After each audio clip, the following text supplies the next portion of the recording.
Aqui, senador Isalci, muito me honro o convite de mais uma vez participar desse debate da reforma tributária. Muito obrigada. Eu tenho uma apresentação que eu pretendo ser rápida. Senador Isalci, eu vou falar um pouco sobre a questão do texto da não cumulatividade, a questão da restrição do creditamento de bens de uso e consumo pessoal, assim como a própria tributação desses bens de uso e consumo pessoal. Eu quero explicar por que é importante, do ponto de vista do modelo IVA e do ponto de vista do novo princípio que a gente tem na nossa Constituição, que é o princípio da neutralidade, de restringir esses créditos para uso e consumo e, ao mesmo tempo, fazer a tributação quando esses bens de uso e consumo são fornecidos para partes relacionadas. Então, meu ponto aqui é mostrar que, internacionalmente, eu acho que é muito importante nós olharmos, sim, para os nossos modelos internacionais, porque a gente passou tanto tempo, tanto atraso, chegamos a esse caos tributário, justamente porque a gente não seguiu o melhor padrão internacional de tributação sobre o consumo. Então, é muito importante que a gente veja, assim, o que os outros países estão fazendo e aplicar aqui na nossa reforma tributária. E aí, senador, queria começar falando aqui sobre o texto da não cumulatividade. Se a gente olhar o texto que está na Emenda Constitucional 132, está falando que todas as aquisições realizadas pelo contribuinte dão direito ao crédito.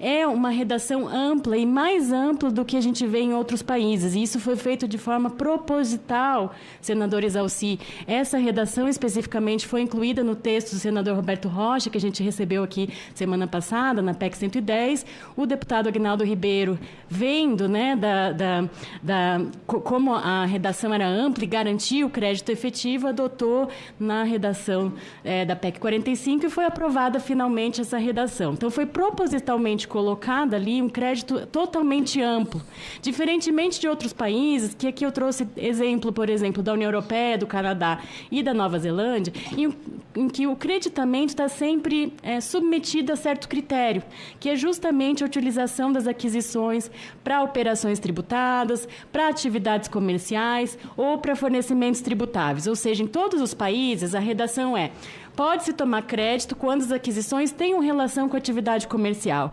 O texto da nossa Constituição é mais amplo que isso, porque permite a tomada de crédito de toda e qualquer aquisição, salvo as aquisições para bens de uso e consumo pessoal e aquelas expressamente previstas em lei complementar. Na própria Constituição e regulamentada na lei complementar. Então, veja, a gente não tem esse critério que os outros países têm, de modo que a nossa redação é muito mais ampla do que de outros países, e isso foi feito de forma proposital.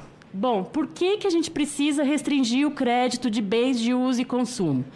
Porque créditos aquisições de bens e de serviços para uso pessoal, seja do próprio contribuinte ou seja de pessoas relacionadas ao contribuinte, são consumo final.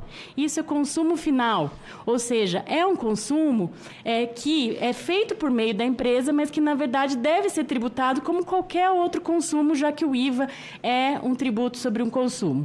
Então, essas aquisições não têm relação com as atividades econômicas do contribuinte, e, por isso, o crédito do IVA pago nessas aquisições não é devido, e já que se trata de consumo final. E, inclusive, há uma disposição nesse artigo, no PLP 68, falando que, caso esses bens que são relacionados, joias, pedras preciosas, obras de arte, bebida alcoólica, caso façam parte da atividade do contribuinte, caso seja um contribuinte que venda bebida alcoólica, obviamente que ele vai ter direito a crédito.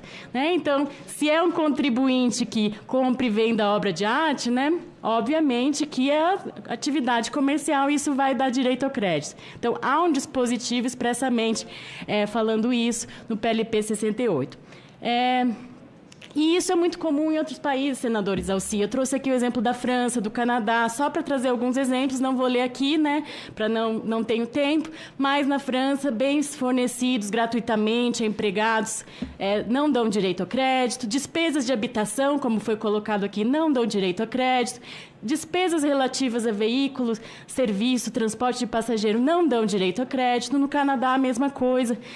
Bens ou serviços destinados ao uso e consumo pessoal de empregado, locação, arrendamento ou licença para a pessoa relacionada ao inscrito, e veículo de passageiro, aeronave, bebida, entretenimento, nada disso gera crédito. Então, a gente não está inventando nada aqui, não é uma restrição indevida do creditamento, pelo contrário, a gente está seguindo o que é o padrão internacional. E aí, senador Exauci, também há uma outra forma de tributar esses consumos que são feitos de forma pessoal, que é através da tributação. E esse é o modelo da Nova Zelândia, que tributa o que a gente chama de fringe benefits, né? Que é você dar bens e serviços, por exemplo, ao empregado, a diretores ou pessoas relacionadas ao contribuinte de forma gratuita. E aí é por isso que é preciso que seja feita essa tributação da mesma forma que esse empregado tivesse adquirido determinado produto ou serviço de um terceiro, diretamente do fornecedor e não através do seu empregador. O PLP 68 também trouxe essa previsão expressa em alguns casos, está lá no artigo 39, habitação, veículo, serviço de comunicação, saúde, educação, alimentação e bebidas. E aí eu trouxe um exemplo prático, já que o senhor pediu para trazer um exemplo prático, para demonstrar que é preciso fazer essa restrição do creditamento ou a tributação dessas operações. O primeiro exemplo, a gente tem a pessoa A, ela é empregada dessa empresa A e recebe um salário de R$10 mil. Além do salário de R$10 mil, essa pessoa ela recebe um automóvel na empresa, um celular da empresa, uma saúde, né, um serviço de saúde. E tudo isso incide o IVA, né, quando a empresa adquire esses produtos e, portanto, ela paga, né, essa pessoa... desculpe, o exemplo primeiro, ela está adquirindo diretamente do fornecedor. Então, ela recebe o salário de R$10 mil, ela adquire o automóvel, aluga o automóvel por R$1.000, então pessoa, ela paga 260 de IVA, ela adquire um celular de uma companhia de celular, pessoa física, está pagando 260, e ela adquire um plano de saúde, um serviço qualquer de saúde por R$1.000, ela está pagando 106. No final do mês, essa pessoa que recebe um salário de 10 mil, ela também pagou IBS e CBS no seu consumo no valor de 627, porque ela adquiriu cada um desses bens e serviços diretamente do fornecedor. Então, isso foi um consumo pessoal dela. No exemplo B, essa pessoa está recebendo exatamente os mesmos bens e serviços, mas através da empresa. A empresa diminui o salário dela para 7 mil e fornece exatamente as mesmas coisas que a pessoa A usufruiu durante o mês. O automóvel, o celular, a saúde. Mas nesse caso, porque a aquisição foi feita por meio da empresa? E se a empresa tiver direito a crédito a isso, vai ser devolvido o imposto que a empresa pagou, isso quer dizer que a pessoa B vai pagar zero no consumo desses bens e serviços durante o mês. Então, veja a diferença se a gente não restringir o creditamento dessa empresa ou se a gente não tributar essa saída de bens e consumos para uso pessoal do empregado. No exemplo A, a gente tem uma pessoa pagando 627 por mês, no exemplo B, a pessoa vai pagar zero. E isso fere frontalmente o princípio da neutralidade que foi incluído na nossa Constituição Federal, que é justamente o intuito maior é tributar essas duas situações similares de forma igual, né? Então, é por isso que a gente tem que ter a restrição ao creditamento ou a tributação da saída desses bens e serviços para uso e consumo pessoal, para que essas duas pessoas sofram o mesmo tipo de tributação no final do mês e que, por isso, vai ser respeitado o princípio da neutralidade.